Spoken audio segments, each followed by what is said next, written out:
morning. Morning. I attempted to send an image through text, but it just would not cooperate. So if you've not, my little visual for the week might make a little more sense to see it when I get started here in a minute. I had to send it through Messenger. So if someone did not get it, hope somebody nearby, see if they'll send it to you. But if you want to look at the image for just a second, and I don't really have an opening question with it today, as much as an opening comment about it and what it kind of represented when I did the lesson. I want to thank the Lord for a good weekend. I know it's a little special for Rhonda Ray. We got some special visitors. And it means the world to her, I know, that we can be in church with her. So I hope they feel welcomed and certainly thankful that they could be here with her. Ray gave up everything so you move here and be with me. So it's very special. She got a piece of home with her in our home this weekend. So we've enjoyed that. But if you look at the picture, and what do you see peeking out of one of those doors? A lion. Imagine having 3 doors set before you. And you were told you can choose, knowing that 2 of them have unimaginable riches awaiting you. But 1 door has a lion behind it. All you got to do is pick. You get 1 choice. 1 choice. And you can choose of the doors. The only thing you have to recognize is 1 door has a lion. And so there's the door. Let's just say, unfortunately, that is the choice someone made. Unfortunately, that would probably be me. I would have good intentions, and there I chose my door and opened it up, and there's a lion. That one moment in time could change your life for the better, depending on your choice, right? 1 moment. Because of a choice, you might better your life for the remainder of your days. Or in this situation, it could be the end of your days, the end of your life as you know it, because of that choice. And I cannot imagine that. Now, that is just kind of a little silly example. But imagine making that choice and that line's in front of you. Honey, you dead. You're going to be killed dead. I mean, you're a goner, all because of a choice. And you think about this, it's just a silly example, kind of to make a point. Choices have repercussions, don't they? 2 doors had the potential to have unimaginable riches, let's say. And 1 could represent death. But it was a choice. In my example, someone could critique it and say, well, everything is left to chance. That's not really fair. That's not even a real choice. And in my example, some of those assertions are accurate. But the choices we make in our daily lives are very seldom this random, are they? Very seldom are they this random. And I hope very seldom this life-threatening. But the thing we can never avoid is choices have power. Our choices have sway over our daily lives, whether it be for the good or for the bad or any of the spectrum in between. Choices have sway and they have power. And I thought about somebody who made a very sad choice, Judas. In Matthew 27, if you'd like, I'll just read it to you, but if you'd like to look, that's up to you. If you're better at listening, just if you'll listen to it, Matthew 27, 3-5. Then Judas, which had betrayed him, when he saw that he was condemned, repented himself and brought again the 30 pieces of silver to the chief priests and elders, saying, I have sinned in that I have betrayed the innocent blood. And they said, what is that to us? See thou to that. It was no longer their problem, was it? And he cast down the pieces of silver in the temple and departed and went and thinking. The power of his choice ended up leading to another choice, both of which could have been avoided. But those last words, he went and hanged himself. The power of that one choice.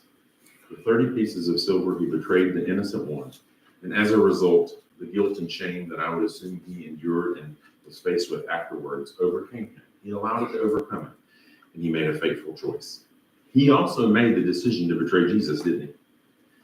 Judas was just as chosen as the rest of the disciples. What about him made him less chosen than the others? Nothing.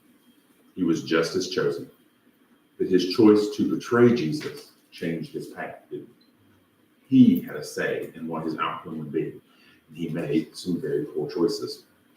Later, literally to the point he hanged himself. Now, I don't know, because it doesn't say everything, But we can probably make some safe inferences that, can you imagine the extreme guilt he felt afterwards when he really saw the repercussion of his choice on someone else? Did the choice just affect him? Did he just get 30 pieces of silver and get to go about his business? No, it cost someone their life. It led to someone sacrificing their life. And the extreme guilt and the shame that he could have endured afterwards. But who did Judas really have to blame? He had himself. Whether he liked that or not, when he went before the people who may have been the ones who asked him to do this or tempted him with that prospect, what did they have to say to him? Basically, it's no longer our problem. This is yours. They didn't care anymore. But I'm sure they cared a lot when they felt they could convince him, don't you? I'm sure they had a lot to say to try and sway him to that choice. But when it was over, he was left with himself to deal with the repercussion of it.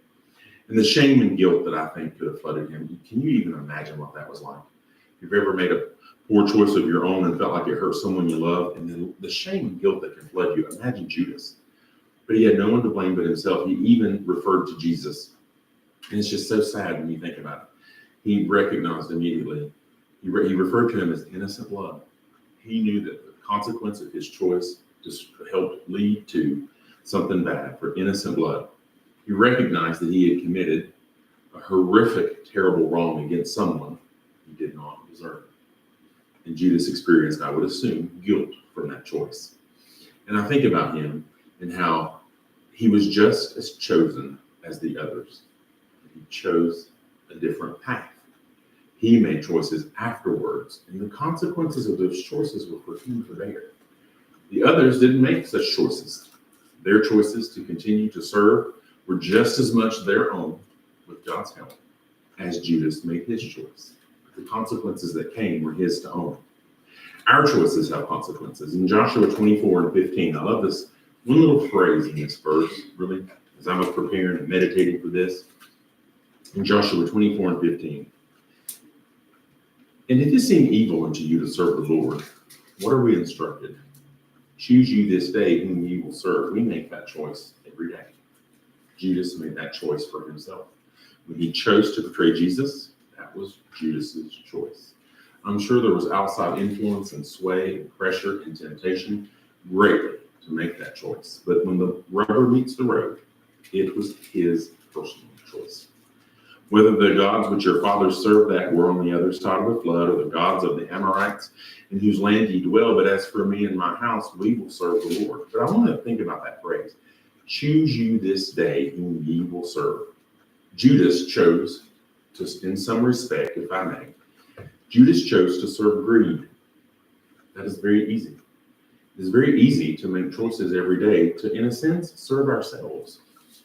We are not necessarily tempted with other gods, but we may be tempted in each day to serve choices that, quite frankly, can also sometimes be rather self-centered, self-focused.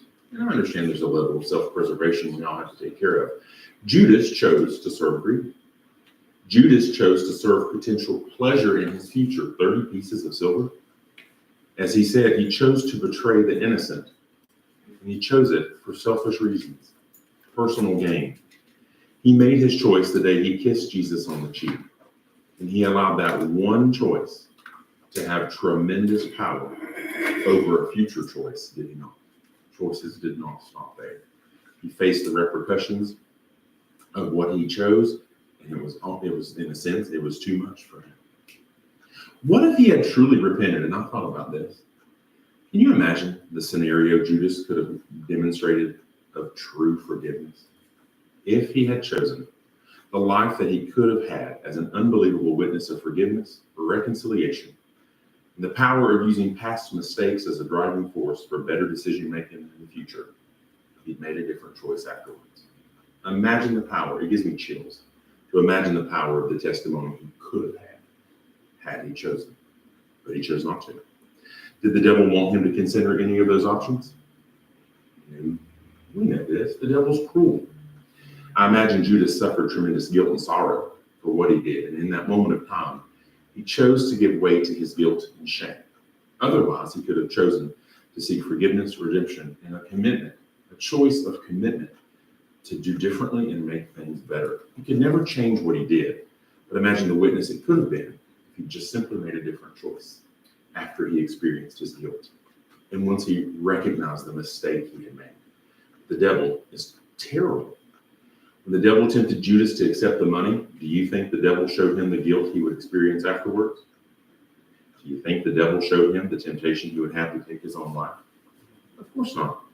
And I want you to think about the picture I gave you as an image for the lesson. Think of the door.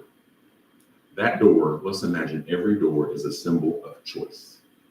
It is a symbol for a choice that is to be made. The devil's the master of painting beautiful fleshly potential behind an available choice, isn't it? The choice is set before us, and we can reason in our own minds and in our own way of thinking. We can reason our decisions into a choice and overlook lots of things that could be really bad about it. Because we don't always think about the potential outcome, especially the devil's trying to tempt us and push us in a direction. He can paint an image that will just feel oh so good. But does he show us the real damage that can come from the choice afterwards? Does he give us an image of how we may feel after we make that choice? No, because that could prevent it. The Lord may try to show us. The Lord may try to reason with us. But it is up to me whether or not I choose the way of my own personal choice and fall prey to a temptation, or whether or not I ask the Lord to show me, is this really what I need? Judas could have had a different outcome. And I think about the power of what his outcome could have been had he made a simply different choice. Talk about an example of forgiveness, huh?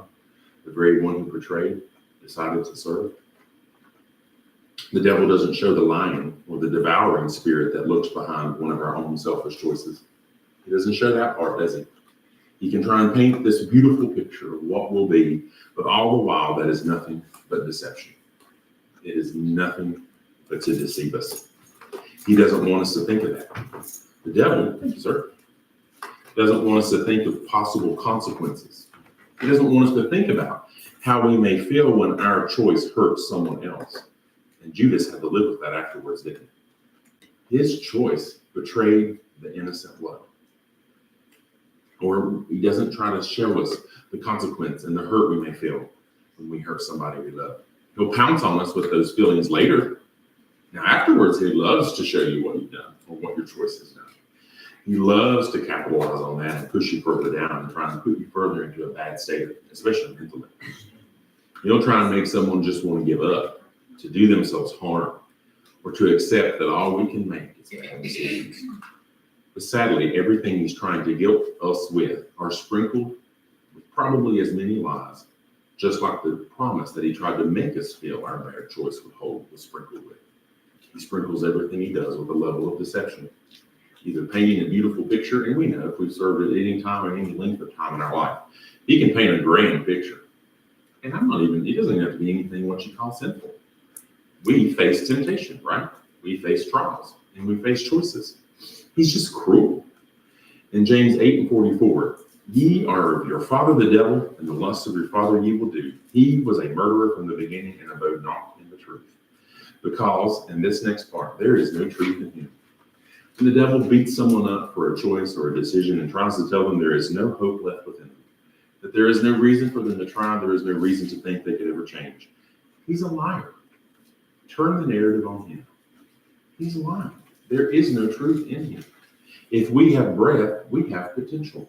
And sometimes people don't act as if we have a lot of virtue or a lot of potential or a lot of possibility, because they also battle the devil too, right? When he speaketh a lie, he speaketh of his own, for he is a liar and the father of it. I think about Judas. Can Jesus be blamed for what happened to Judas? No. Judas made his own choice. And I think about that. Judas was just as chosen, and that thought really stuck with me.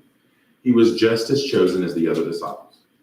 He was with Jesus as Jesus worked among the people. It can really kind of touch you thinking about it. Kind of get you.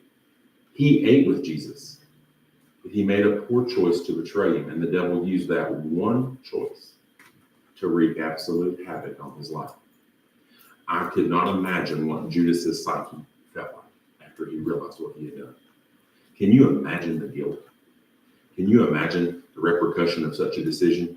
I have made to think As an individual, I've made a choice to believe in Jesus, and with his help, I want to serve him. But my decisions after doing so are still whose to own. They are still mine. They don't have to be good. I'm a human being with will. I have to own my own decisions. They are my responsibility. They are mine to be held accountable for. I've had in my life to ask for forgiveness at times. I've had to seek help. I've had to really rethink some things in my own personal walk. However, if I choose, and I would pray that I never do, to walk away from the Lord, who do I have to blame for the consequences that follow? I have Daniel to blame. They are mine to own and mine to deal with. I can't look at someone else's life. The devil loves to do things like this. He loves to paint comparisons, doesn't he? He loves for us to live looking outside, looking at someone or something else. But I can't look at someone else's life and say, well, they haven't made. They don't understand what I'm going through. This isn't working for me. And you know what? I will be accountable for me. I'll give an account if I fall prey to the temptation for the devil to try and get me to give up. That is my choice. Such thoughts are nothing more to me than fodder for the devil to use to discourage and encourage me to seek my own way. He's just cruel. There was something used in a way to get Judas's attention, a temptation laid before him to betray innocent blood. But the consequences that followed were his to bear, and he felt they were too much, but they still were there. And I think the need for me as an individual to be careful and to be mindful. I can't always be looking around trying to look for some excuse or look for some reason or look for some validation. I will give an account to God. Judas, the best thing he could have done, as hard as it would have been, and I know it's easy for me to say I wasn't living on what he did, to own what he did, and with God's help, to try and just make things better. That's really all any of us are left to try to do anyway, isn't it? With God's help. In 1 Peter 5:8, be sober, be vigilant, because your adversary, the devil, as a roaring lion, walketh about, seeking whom he may devour. He would love to devour my personal experience, or anybody's personal experience, because if he can get me to do that, that choice, will it affect just me? No. The effects are far-reaching, and I have an analogy for that later, Lord willing. In 1 John 3:8, he that committeth sin is of the devil, for the devil sinned from the beginning. He wants nothing more than for me to do wrong, for me to commit my life to wrong.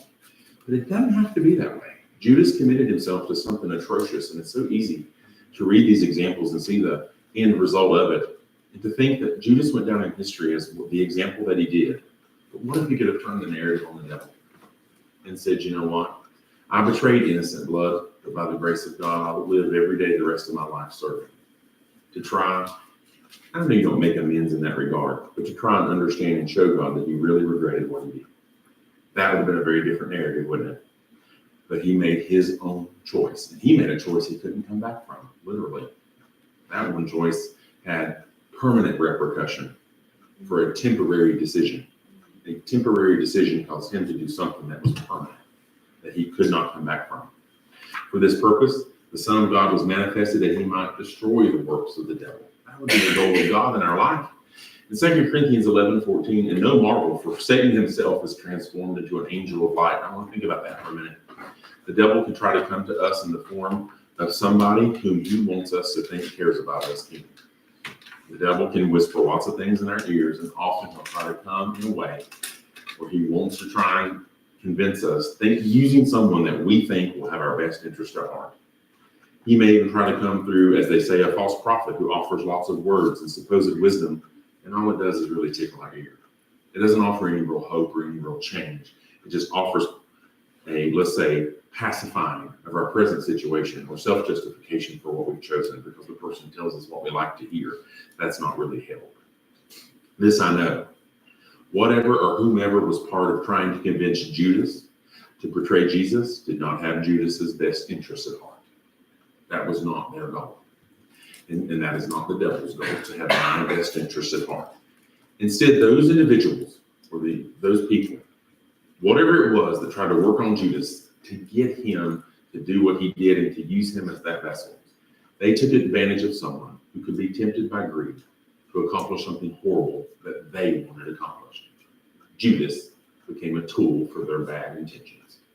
And that's what the devil wants me to become, a tool for his bad intentions. The devil may try to convince me I'm living something very fulfilling or very wonderful, but in a sense, am I really any different than Judas? I'm a tool for the devil. That's what he was.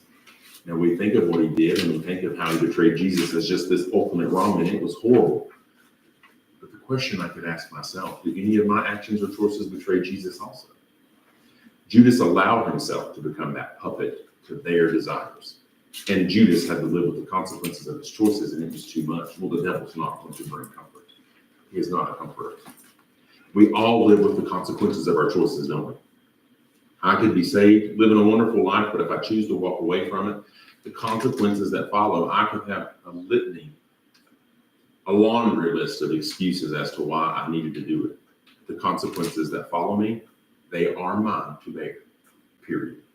That's the only way to be fair. Judas's were his own. No one would blame Jesus for what Judas did, right? The devil would love for me to have reasons to blame everything and everyone but myself for choices I make. And that's not how it's going to work. Consequences rarely impact just us, and that is a focus that I really think about now differently. Our choices can have consequences, and this is the thing I thought of, like tentacles. These tentacles are like the repercussions that reach out and branch off from us, and they touch and ensnare the very ones we care about. They wrap them around themselves around our loved ones, and they take hold. Later, we have to deal with the fact that our choice not only had an impact on us, but if we're being honest, we admit that we've seen the impact it's had on others around us. God help me to be mindful. A choice I make could be fodder for the devil to try and ensnare someone I care about. My choices demonstrate if I'm giving place to God or if I'm giving place to the devil. And I pray that I never forget that people will see the consequences of my choices too, won't they? Because it's like a tentacle. It'll reach out and ensnare them too. If it can, the devil can use it. The devil wants to steal my life one moment at a time. It doesn't have to be one big old wallop. One choice at a time. He will try and steal my life and my experience away from God if I let him. But I don't, hallelujah, don't have to live that way with God's help. Ephesians 4:27, neither give place to the devil. It's up to me who I give place to. In John 10:10, the thief cometh not but for to steal, and to kill, and to destroy. I am come that they might have life, and that they might have it more abundantly. As awful as it is to think of what Judas did, and I'm sure there's plenty of, sadly, there would have very likely been people who would have thought Judas was unforgivable. How dare you ask forgiveness from the one you betrayed and helped, in a sense, lead to assassination? But would Jesus have viewed it that way? Did Jesus die for Judas as much as he died for me? Think of how he could have turned the narrative just by the power of a different choice. And it can only take one to set it on a different path. When I thought about this lesson, it's kind of comical. I think where I was at the time, that this popped in my head. You ever had that just stuff that pop in your head? I think I was putting on my socks. Not that that matters. But I was just doing a mundane life thing. And it popped in my head. And I thought about, because this truly touched my life, and I remember it. It's been years. Several years since this happened. But I had a family member, and she, just like you do in life, she had pursued something to try and better herself and try and make life, better. And it had some possibility for that. The problem was, when she got involved with it, guess what she realized? Oh, it was misery.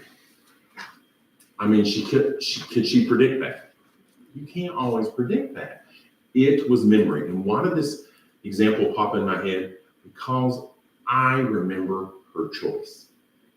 I remember a conversation in particular she had with me that I'm not going to go into. My family member had a choice. I mean, every day of her life, and I'm close to this family member, so I kind of saw it. Every day of her life, she made the choice to deal with what was stressing her until she could do better. What if Judas could have said, right now, this may torment me the rest of my life? but with God's help, I want to do better. How differently could his life have ended up and been a different testimony? So I watched my family member, not like closely, but I just remember talking about it. And I mean, that poor girl was stressed. It was kind of pitiful. It was rough. And it was absolute misery for, I want to think like a couple of years or something.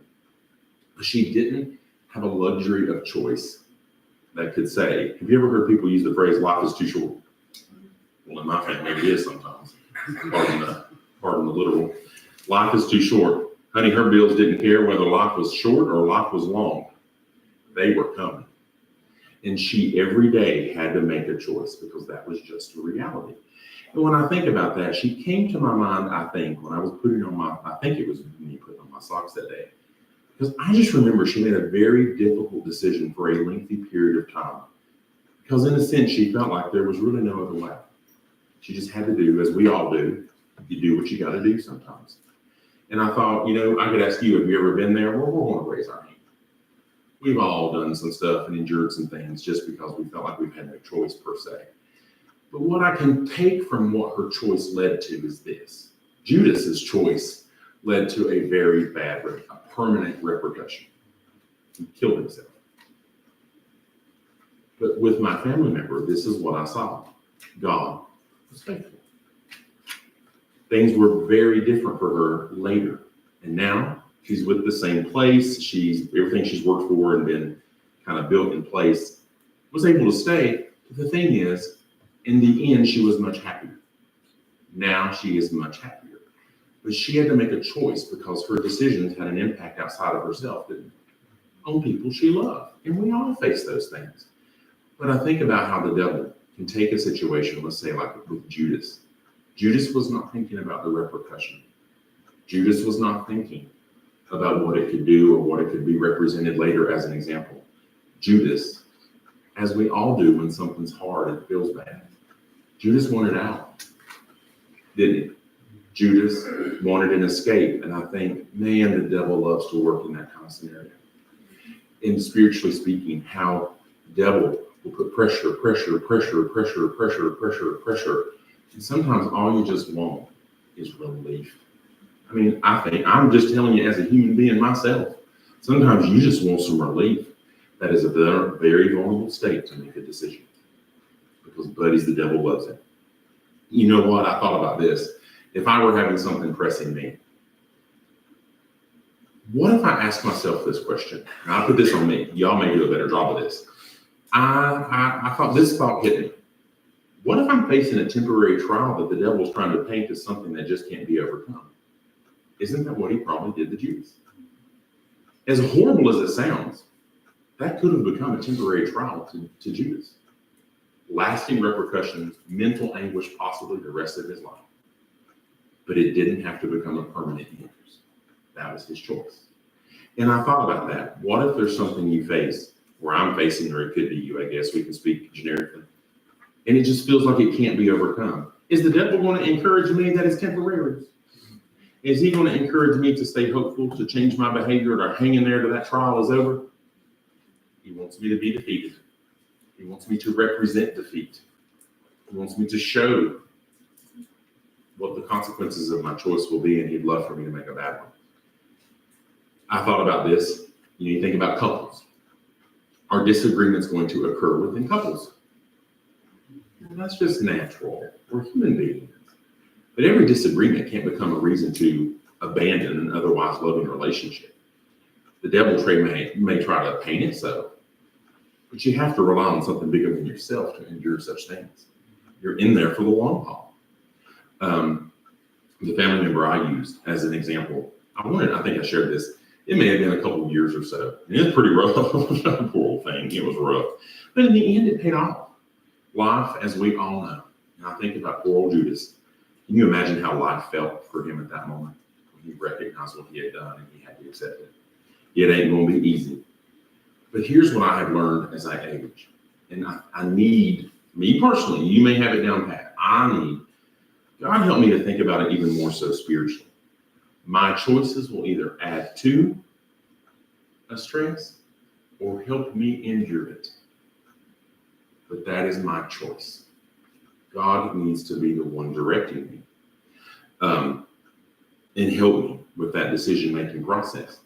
Matthew 24:13, but he that shall give up, he that shall endure unto the end, the same shall be saved.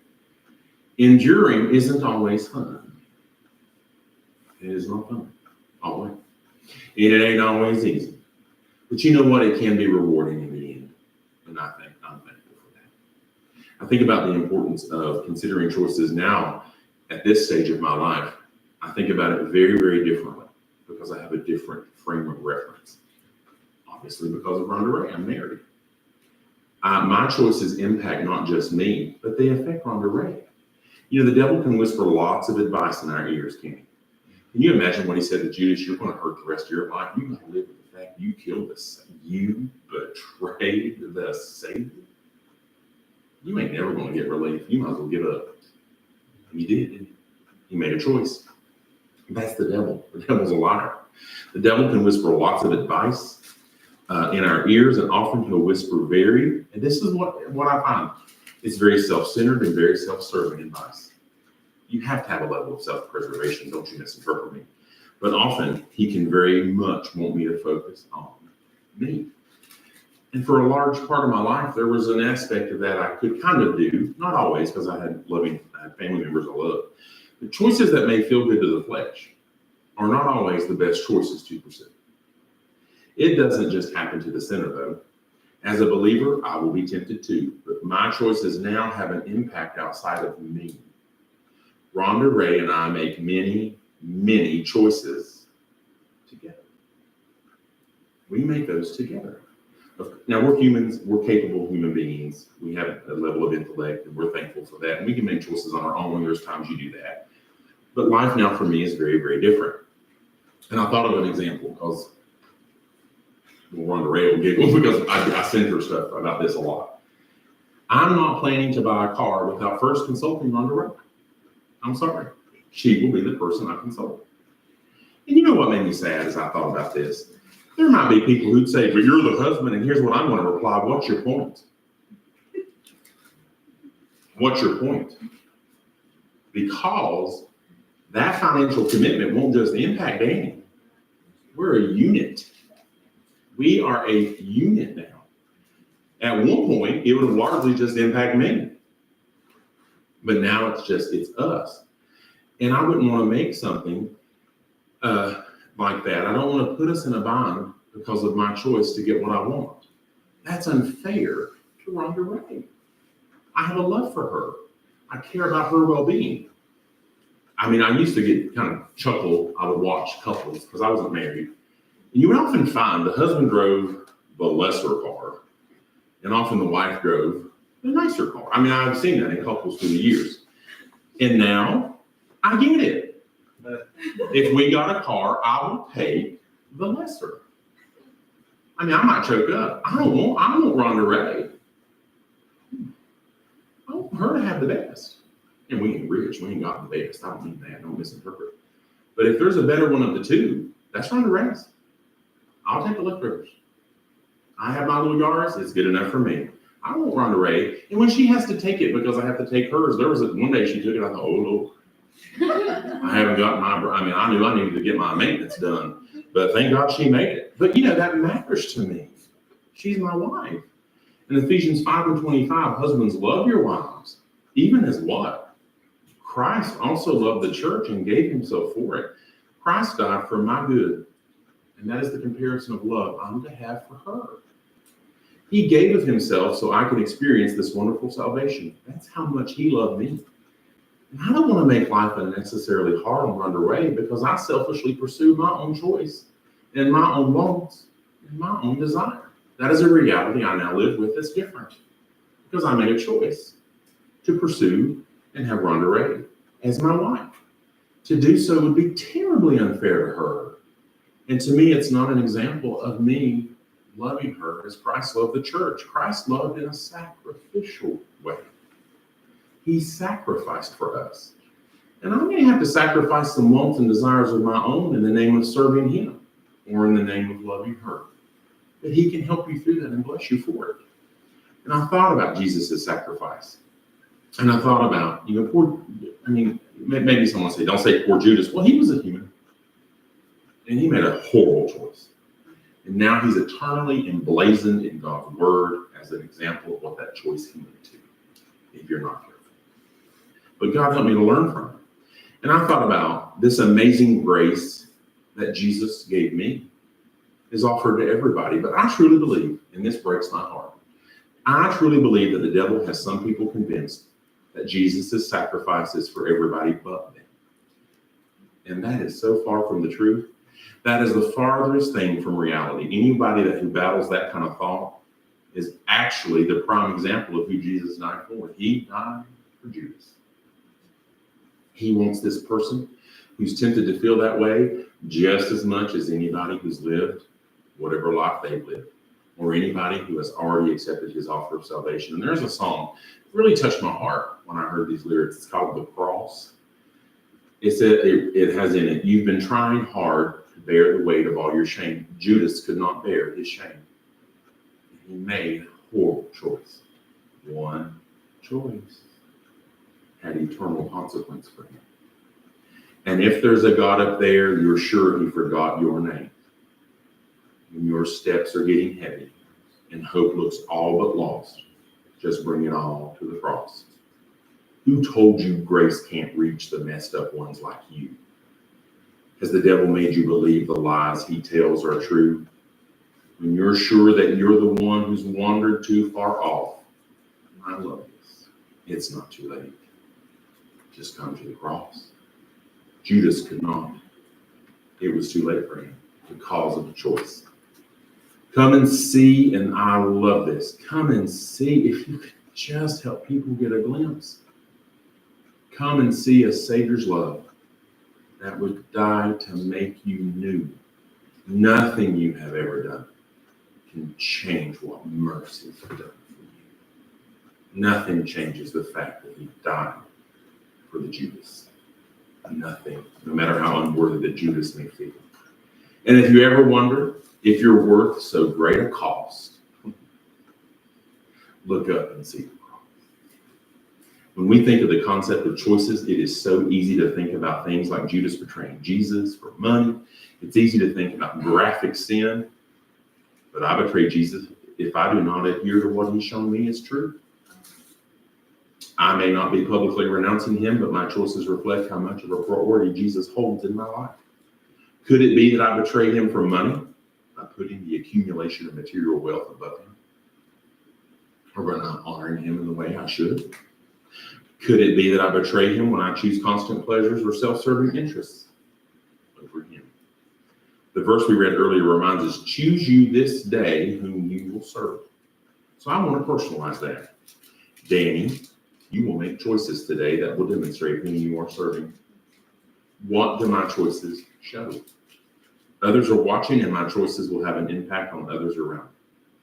So my prayer is not only Danny, I'd like to add something if I could. Yes, ma'am. That was a beautiful lesson. When you sent the picture out, based on the things that I have been going through, I had a completely different outlook on this picture. And if you don't care, I'd like to share it. As I blew the picture up, I see the king of the beast, the king of the jungle, or whatever they call that, and all of these little sparkly things behind it. To me, this was hope. Y'all know that I've been going through a lot of work. And this spoke to me and said, I am the king. And when I walk in this door, everything comes to a calm. And it just really blessed my heart this morning, even though it wasn't what your lesson was about. It was peace, and it spoke hope to me. That's the Lord. Yeah. Amen.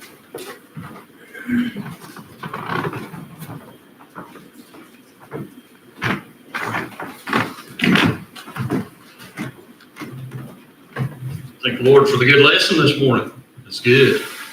I couldn't help but think of what Jesus said when he said, Father, forgive them. Mm-hmm. They don't look, they don't know what they do. And Stephen done the same thing when they're stoning him. He had that same attitude.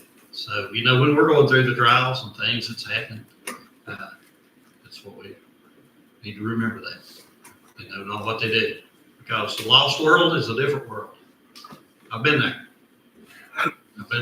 Don't want to go back to it. But that's really good lesson. The choices we make do make a great difference. And trouble with being human, we try to justify choices many times, and we just need to give it to the Lord. Let him take care of it, because he'll forgive us of whatever. So thank the Lord for all he does. Good to see each one in the service this morning. Blessed. See all of you. All right. We'll take a little bit of a break and then we'll move on to the service shortly.